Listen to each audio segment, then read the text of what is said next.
with historical. Predates the Lots current of often Z. Unfortunately, it doesn't predate me. I wrote my first program in 1963. So. All right, so what is a capability? A capability is an unforgeable, transferable permission to use the resource it designates. Okay, that's it. And you'll notice it combines the designation with the authorization. It's a unit, it's a whole thing. It can't be separate. Okay? Now, people who programmed on Unix know that if you open a file, get an open file handle, you can pass it to a subroutine, you can even pass it to another process. An open file handle in Unix is a capability. You know you're using capabilities all these things. So normally when we talk about access control, this is not the mathless, this is not capabilities. And these slides are Okay. These slides are posted. Yes, Okay. a link to them is posted. And I'll show you the link in a minute. So when we're doing access control, we normally think about we start with the access matrix. So we have the traditionally called subjects here and objects across there. Okay? And at each intersection, we say what rights that subject has to that object. So Alice has read write on this file, Carol has read permission on that same file, and so on. Now, this is sparse. There are 20 cells and only 8 of them are filled. On a real system, you have typically a million files on your computer and a couple of users. And most of those files users don't have access to. So there might be 100 million cells in the access matrix for this machine, and only 100,000 of them filled in. So it's really, really sparse. You don't want to store the whole thing. So what you do is you compress it. One way to compress it is compress by column. And so go along the column. So for file 2, it has a list of which users can do what. So when Alice wants to update the file, she presents proof that she's Alice, and she has write permission, and that will work. If Carol tries to update the file, she provides proof that she's Carol, and tries to update the file, and says, no, you don't have write permission, so you're good, rejected. That's an access control list. And there's one of those for every object. To compress the other way, for every subject, we produce a list of what they can do for each object. So it's just compressing the other direction. So we can see here that Carol can read file 2 and read and write file 3. This is the capability approach. So the access control list is associated with the object, and the capability list is associated with the subject. So, and this just shows you here there are 8 entries in each of these, so it's completely equivalent in terms of space. There's no difference in terms of space. And if we say it in words, an access control list says for every object, you have a list of the permissions each subject has to that object. For a capability list, for every subject, you have a list of the permissions that subject has to each object. Sounds perfectly symmetrical. What's to choose between? Well, I'm going to show you a particular reason, but one reason is, yeah. Before you explain that there's the same number in both compression outputs, Yeah. it seemed to me that if you have 1 million files and only 2 users, that the capability list is much larger. For each user. Yeah, for each user. But is it the same as the access control list? It's the same total number of entries. Okay. Because I'll have 1 million files, each with 3 or 4 entries. Whereas the Unix file system is not so verbose because there's levels of indirection. Well, this is 101. In fact, this isn't even 101, this is the comic book. Okay, all So right, sorry. I'm not going into that level of detail. So there's one difference here. If we're using the access control list, and Carol says to Alice, I want you to update file 2. And Alice wouldn't want to do that normally. But she has no way to tell the system to use Carol's permission to find out if Carol had permission to update it. That's something called a confused deputy vulnerability. So in access control list, you can get a confused deputy vulnerability that you cannot in capabilities. But that's not the difference I want to talk about today. If we ignored the confused deputy vulnerability and we just looked at this, we would say it doesn't matter. And that is absolutely true if the access matrix never changes, if it's completely static. Okay? But how do we change the access matrix? So if we want to do delegation, if Carol got the read permission because Alice delegated to her, if Carol now wants to delegate to Dave, right, how do we do that in these two models? And we want to do attenuated delegation. We want Alice to be able to delegate read permission even though Alice has read write. We want Carol to be able to chain that delegation onto Dave. And then at the end of the day, we want to be able to revoke those permissions. So let's look at how we would do that with access control lists. So here's the delegation. It starts with Alice having read write. She grants read permission to Carol. Carol grants read permission to Dave. Okay? So how do we do that in the ACLs? Well, it turns out there is no thing within the ACL model that says who can update what entry in the table. We had to introduce things outside of the model like superuser. And if every time somebody had to give somebody else access to a file and the administrator had to make the change, you'd need 10,000 administrators. I mean, you'd go nuts. So we introduced the concept of owner because most of the time it's the owner doing the delegation. And so we gave Alice the permission to change the ACL entries of files that she created, that she was assigned. But that's outside the ACL model. So super user do is an intermediate model where you have another set of That's permissions. right. That's right. But the point is, it's epicycles, right? Yeah. It's epicycles. As is the concept that if you have write permission on the directory that the object is in, then you can change That to get it, a that goes outside outside of that. We don't talk about the comic definition, but the one-on-one version we consider that. But it is an example That's of, right. of having additional work That's to do. right. That's right. And then, who has permission to revoke? If Alice called the administrator and said, give Carol access to this file, and then she called up later and said, revoke it. Well, first of all, the audit trail doesn't show that the change was made because Alice asked. It just shows that the admin made it, the superuser made the change. And secondly, how does the superuser remember that he delegated that file to Carol? And what if Dave delegated it to Carol too? It's just the a mess. NSA key log. It's just a mess. It's worse than epicycles. Well, let's look at doing it with capabilities. With the C-list approach, remember a capability is transferable. If Carol can talk to Dave, she can transfer that capability to Dave. Doesn't have to ask anybody, she just does it. Now, I'd been married about 3 months when I realized that the honeymoon was over. My wife said, I'm mad at you. And I said, oh, honey, what did I do? And she said, guess. And being a newbie at the whole husband business, I guessed. And she said, that too. So I learned 2 lessons from that. Don't guess. Never guess again. And don't anticipate objections from your audience. But this one comes up so often, I'm going to violate that rule. Okay? Carol has delegated to Dave without asking permission to do that from anybody. She just did it. And the normal reaction is, oh no, Mr. Bill, you've lost control. Right? But the control that you thought you had with the Apple, where you had to ask Alice, you had to ask the system administrator to delegate, is an illusion.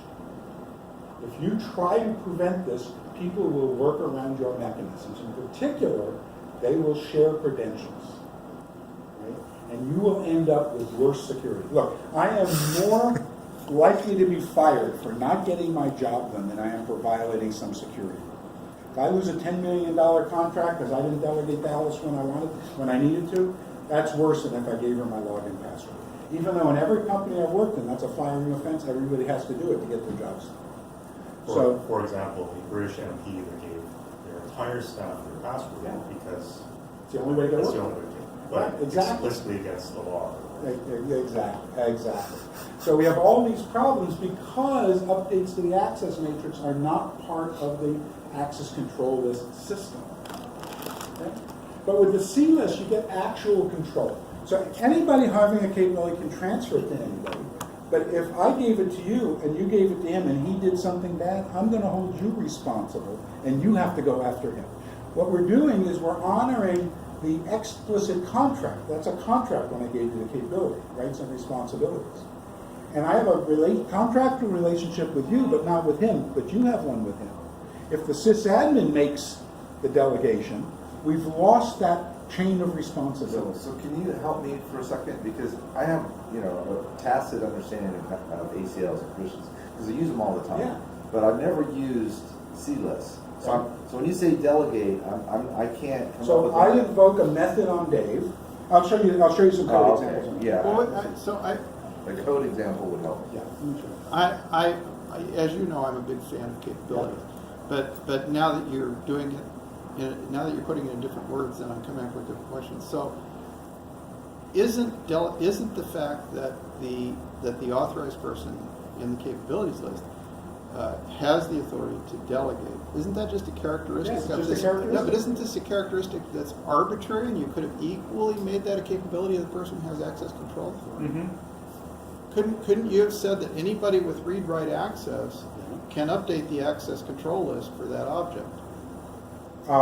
You could have. I've never seen an Apple system that did. And why don't Echo I have to systems think work of- that way? Why is it not safe for an I will have- ACL system to I work will that way I will have to think about and a that. capability system? I don't have an answer for you. Because it's not inherent to the IMAP concept. ACLs, particularly as implemented by Silas, have a separate bit for the minister. So you can give somebody a set of privileges that specifically includes the set new privileges. So I will think about a good answer. There is one, I just can't think of it right now. Okay. Okay? If you think about a lot of websites too, there's like can read this, can write this, and is now the owner of this. Yeah. Type of thing. Well, he pointed out that owner is then outside of the access mechanism, which we're talking Something about. Owner on a case-by-case basis. Yes, but it's different. It's, But, outside the system. but I just wonder if it's I know, an that's a good arbitrary question. distinction. It's a good question. I'll think of how to phrase the answer. I just can't. And if you could fit it into the comic Yeah. book, so much the That'd be better. better, yeah. So how do you get a capability? Well, if you create something, you get the first capability, the first and only capability to it. You can be born with it. I'll show you an example, or somebody can pass it. So let me show you. So here's a simple object-oriented program in the language I made up, just so we don't get into too much detail about syntax and all. So here I've created an object A. Now, in a non-memory safe language, A is an object reference, but it's not a capability, because via pointer arithmetic, you could forge a reference. So it's not unforgeable. But in a memory safe language, an object reference is a capability. Okay? So you've been using them all along, you didn't even know. Now, here's an example. I create B and put into the constructor A, so now B will have a capability to A. So let's look at delegation. Okay? So here, B is born with A, stashes it away. B creates C, so B now has a capability to C. And B can now introduce C to A by just passing it as an argument. That's your point. Okay? And now A has a capability to C by introduction. Okay? So that's delegation. Very simple. Notice that B can't introduce A to C unless B has a reference to A. And this means we have control over the object graph. We can prove things about unreachability. If there's no path by which a capability could be passed to you, I don't have to worry what you might do if you get it. So that dramatically simplifies Okay, it. so this makes sense in a programming language context. It Yes. doesn't make sense to me I'll from the get there. command line. From the command line, no, the command line is a program. Your user agent, I think that's what they call it on Unix, right? Your user agent is you're not in the computer. You're typing stuff at the command line, but it's actual references to memory addresses that ultimately get invoked. Yeah, but my bash shell is not memory safe. No, it's not. So you can't do capabilities there. No. But if you did have a bash shell that was memory safe, you could. And there's actually a pattern called the power box. Is there a shell that's Not that I know supports? of. Well, there support is in the Kikos operating system. Oh, okay. There are operating systems. There is in SEL4 Linux. Absolutely. Oh, and SE Linux? Yeah, because everything is capability based in SEL4. SE Linux and SEL4 Linux are different things. Oh, okay. SEL4 is the project out of Australia building a capability secure OS. Is that based on a recent Well, it's project? relatively, but their claim to fame is they have a proof. They wrote the kernel in Haskell, verified the compiler properly translates the Haskell, and so they have a proof of the properties of the OS. So it's SEL for Linux. SEL4. Oh, SEL4 Linux. That's the letter, the number 4. SEL number 4, space And number. what's the SEL stand for? Security? I can make something up. Oh, If okay. you like, I can. Okay. So that's delegation.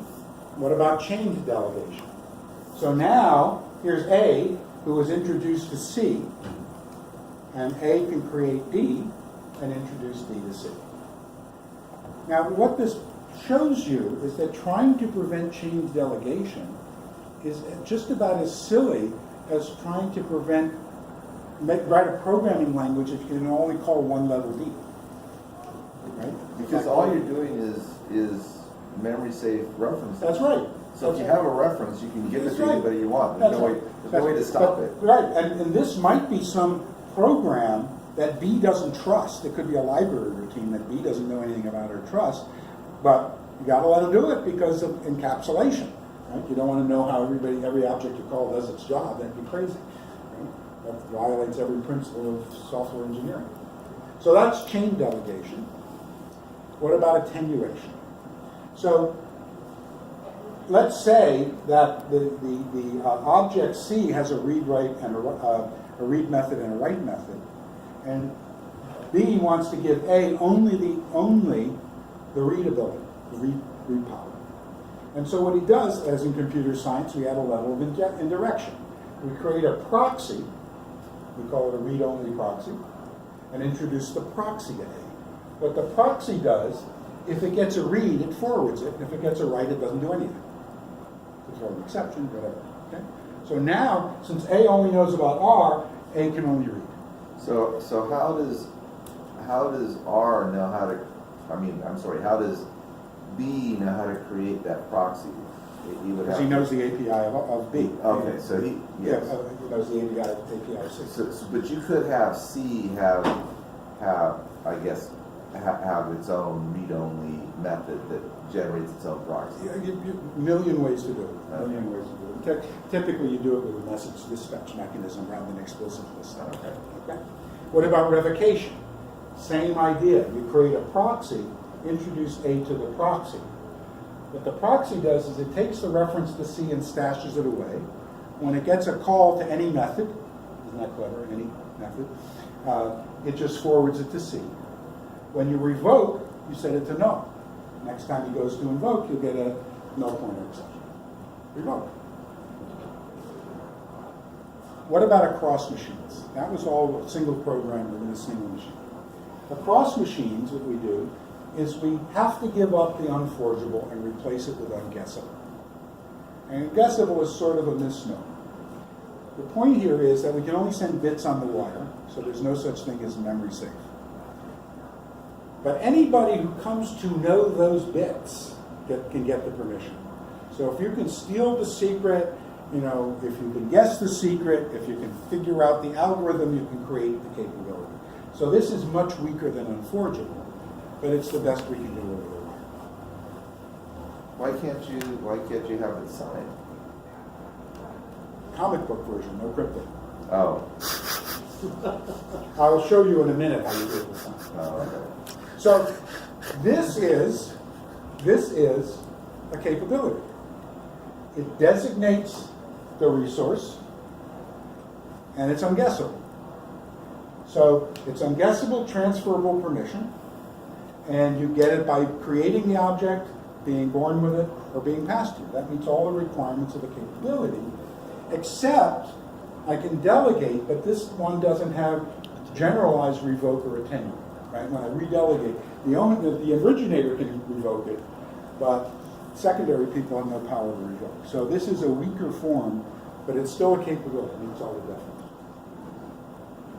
An OAuth bearer token is not a capability because it separates the designation, the URL, that goes in the. Can I add something before you go to this? Because you said you couldn't revoke. But the revocation was based on a proxy. So if the original creator could create a proxy and delegate the proxy. That's right. That's Okay. right. That's right. But the system here is just not set up for that. The web flows, use the OAuth terminology, aren't set up for that. So Dropbox doesn't have to revoke Broker, on the delegation. On the delegation. Yeah. Okay. And that's why Google got their sharing model wrong, because if I share with you read-write, you can redelegate, but if I share with you read-only, you can't. What a mess. All right, so so this is an OAuth bearer token is an authorization, but it's not a capability because the designation is separate. And the simplest reason that's bad is I could send it to the wrong service. I could be phished for my permissions. It can't happen with a capability. There's no way that Dropbox thing can go to the wrong domain name. That's because the token doesn't have the designation inside.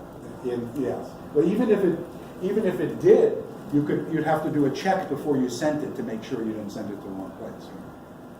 You just like the object reference, you use the capability to say what you're talking to. You don't do something else to say what you're talking. It would be better if you had the designation in the token, then you could protect yourself. Yeah. Right. And